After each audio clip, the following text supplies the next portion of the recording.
Hi, in this video we are going to see the classification of production system. In the subject operation management, the topic is classification of production system. We know what is a production. So production is the conversion of raw material to finished product, normally we say, and here in this term technically we can say like this, and not generally we can say production is the activities involved in the conversion of resources into a output, which is the goods or services. So here whatever it is the production system, it depends what product we are going to produce. So majorly it is divided into two major classification. One is continuous and intermittent production.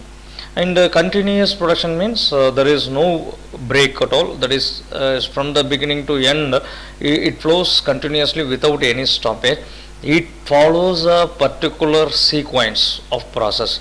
So the raw material what we are going to use is the same and the finished product will be the same. So here what we are going to do is we are converting the raw material into finished product through a certain sequence of process. The sequence of process will make the component, finalized component, through some certain the process with after checking each stage, and the input of the output of one process may be the input of the another process, but the final output will be the same for entire year or entire this. We planned for continuous production of sugar. Okay, from in the sugar industry, sugar cane is the raw material, it comes and then the process takes on place. Finally we are getting only sugar. So this is the process were taking place in this continuous production system. And process production system, there is another thing is there where the raw material may be same, but there the different process takes place, and varieties of products can be prepared, but there is also through some set of sequence one product. It is one raw material. Once it is done, then it is divided into separate branches, and there they will do different process. For examples, we can say in mass production, we can say the Coke. Okay, that is soft drink. It is a soft drink production. So soft drink normally what is the raw material we are putting the same while we are taking the output, that are beverages, whatever the beverages, sugar cane industry, sugar industries, from other sugars preparation, cement preparation or soft drinks preparations, these are all coming under mass production and or flow production. In process production, where we have different processes taken place. Okay, but the raw material may be the one, and milk products, suppose if you take some milk products, raw material may be the milk, and different milk products are coming out of the thing, that is a process, different process it takes place.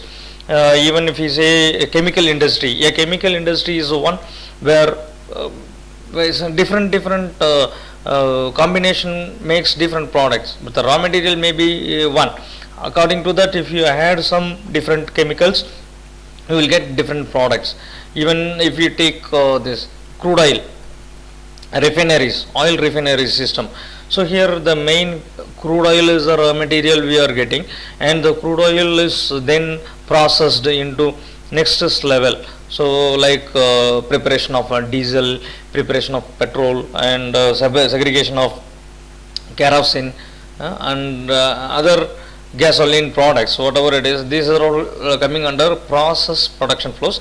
But the both are what they is main aim is they are producing a large amount, and the fact labors are very less, and large amount can be produced but variety only less. Okay, this is the concept in continuous production. When we coming to intermittent production, that is discontinuous production, we call it as discontinuous production. Here batch production, job production, and project productions are there.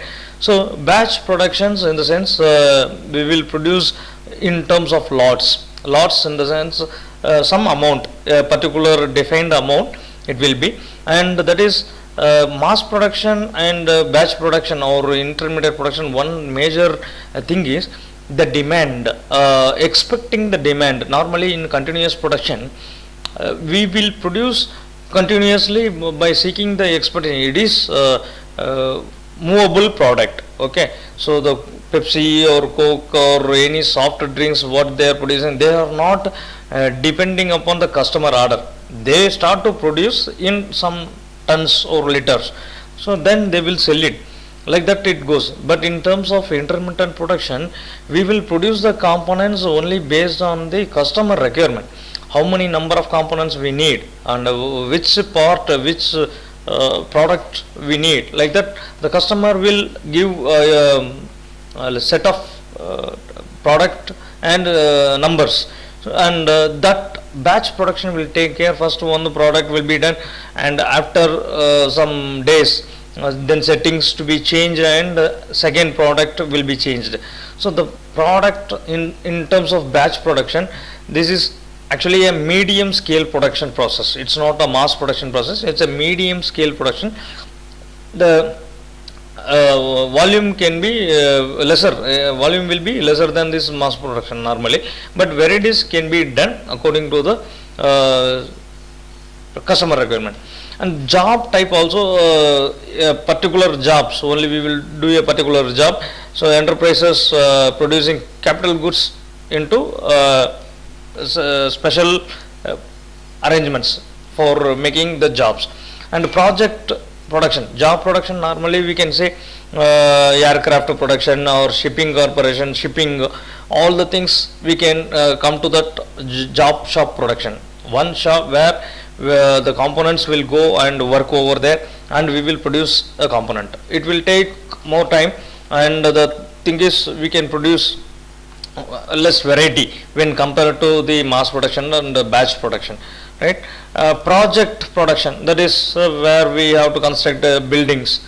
Okay, project buildings and bridges, like projects, they will take a number of years or number of months it will take to complete. So one or two projects we can complete, and this project will there is varieties can be done, more different types you can produce. But the thing is only time constraint, so only lesser number of projects we can take it, and you can do it. The job productions, somewhat it is, you can produce the different varieties like that only, it's project and jobbing somewhat. But batch production, we are producing some set of components, and then we are changing the settings of the machines, then we are doing. So the layout what we are making in the industry, it decides the how to make the components. So skilled labors are very much needed in batch production and job production and all, but in continuous or mass production, skilled labors are not much needed. We can use automation system, continuous production, material handling. So automation is necessarily doing, and but there is a problem in this continuous production flow system is, if there is any change required in the design of a process, it is very difficult to do it, because once when we decided to make the product, the sequence is set up and the machines are set up in a manner that to produce that. You can see here the flow production, cement factory and sugar factory, oil refineries, mass production, components of industrial products and newspapers, and batch productions. We can see the cosmetic products, whatever we are using in day-to-day life, they are making into batches. And even in automobile companies also, some companies they produce suppliers for the automobile components. Small components they may bake into batches. That is also happening here there. And job shop, cycle, tailor shop, these are all simple jobs. After the customer requirement, we can make one set of dress, one pant, shirt we can prepare, and then that is that job is over. Another job they will start for another person. Like that it will go. That is a job shop production. Like these are all the production systems examples. So here we will see the volume and variety graph. So mass production will give more volume, and job production will give more variety. But the thing is, the variation in volume and variety